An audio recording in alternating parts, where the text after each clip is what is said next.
Coaching centre 99 में आप सबका स्वागत है दोस्तों। आज हम आप सबको साइंस का चैप्टर नंबर 2 का ब्राह्मण लेक्चर आप सबको बताएंगे। आज दोस्तों हम भौतिक परिवर्तन तथा रासायनिक परिवर्तन। भौतिक परिवर्तन क्या होता है? भौतिक मतलब जिसे दोस्तों दोबारा बनाया जा सके, रासायनिक परिवर्तन जिसे दोबारा ना बनाया जा सके। ठीक, चलो समझाते हैं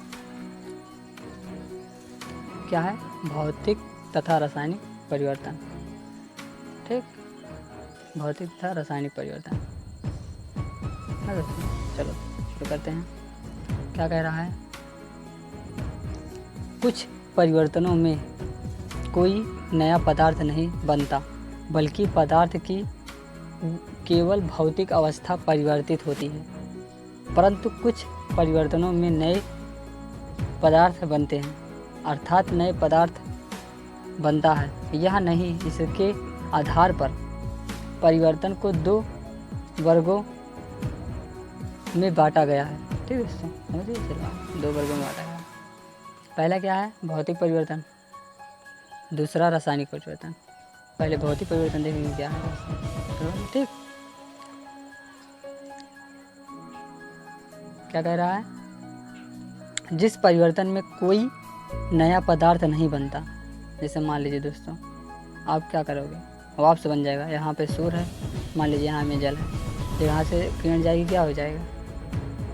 क्या है? जब यहाँ से वाष्प बन के उड़ जाएगा, ये क्या है? भौतिक परिवर्तन। जो फिर दोबारा बन जाएगा, जब रात हो जाती है फिर वही वाष्प बन के वृक्ष पेड़ पौधे पे गिर जाते हैं। ठीक, ओला उसी को कहते हैं। ठीक,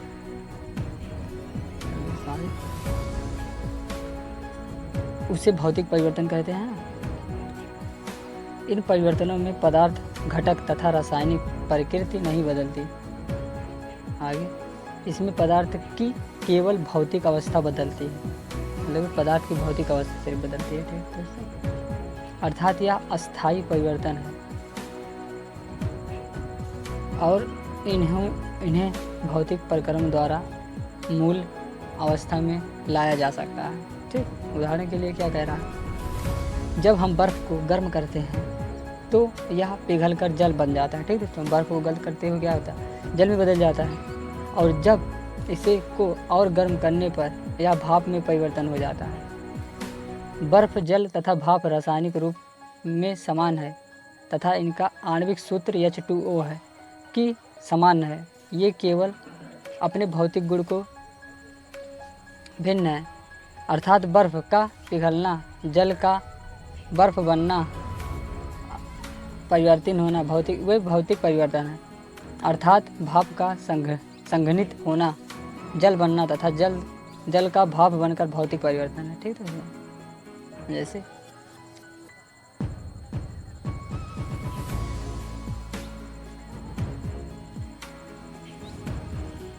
जैसे जब हम बल्ब का स्विच खोलते हैं, दोस्तों बल्ब, तुम्हारे घर में बल्ब लगाओ ना, जब बल्ब का स्विच खोलते हो, मान लीजिए इसमें पावर नहीं कर रहा है। ठीक, बल्ब का स्विच खोलते हैं तो वह चमकने लगता है और जब स्विच बंद करते हैं तो चमकना बंद हो जाता है। इस प्रकार में कोई नया पदार्थ नहीं बनता, इसीलिए यह भौतिक परिवर्तन है। ठीक है, समझिए ना, बिजली बल्ब हो ऑन करो ऑफ करो, यह क्या है? भौतिक परिवर्तन नहीं है ना, भौतिक परिवर्तन है। ठीक दोस्तों, अर्थात जब हम जल में चीनी को घोलते हैं तो चीनी का विलयन बन जाता है। यह विलयन चीनी तथा जल घोलते हैं तो चीनी का विलयन बनता है। यह विलयन चीनी तथा जल दोनों के गुणों को दर्शाया जाता है। यदि यह विलयन वाष्पीकृत हो जाता है तो हमें चीनी के क्रिस्टल फिर प्राप्त हो जाते हैं, अर्थात यह भौतिक परिवर्तन है। इसी प्रकार भौतिक परिवर्तन अन्य उदाहरण जैसे कांच का टूटना, मोम का पिघलना, रबड़ का खींचना, कपड़े को पकड़ना फाड़ना, पंखे का घूमना, सल्फर तथा लोहे की छीलन का मिश्रण, गेहूं तथा चावल का मिश्रण, मक्खन का एक बर्तन में पिघलना, पेड़ों को काटना, फलों को सलाद बनाना, बादलों का बनना, कांच का टूटना,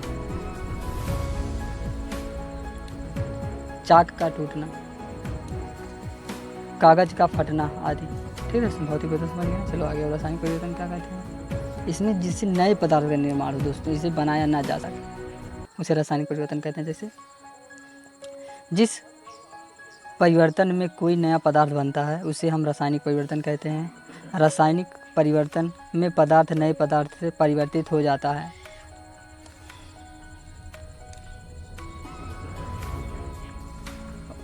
वापस अपनी मूल अवस्था में नहीं आता, अर्थात यह एक अस्थायी परिवर्तन है। उदाहरण के लिए मैग्नीशियम तार का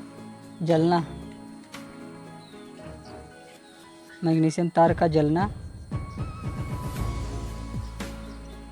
लकड़ी तथा कागज़ का जलना, लोहे पर जंग लगना, मोम का जलना, फल का पकना, दूध से दही बनना, खाना पकाना, एलपीजी, सीएनजी, पेट्रोल आदि जलाना, हाइड्रोजन एवं ऑक्सीजन के सहयोग से जल का बनना, भोजन का पकना, भोजन का पाचन, पौधे में वृद्धि। जब मैग्नीशियम तार को वायु में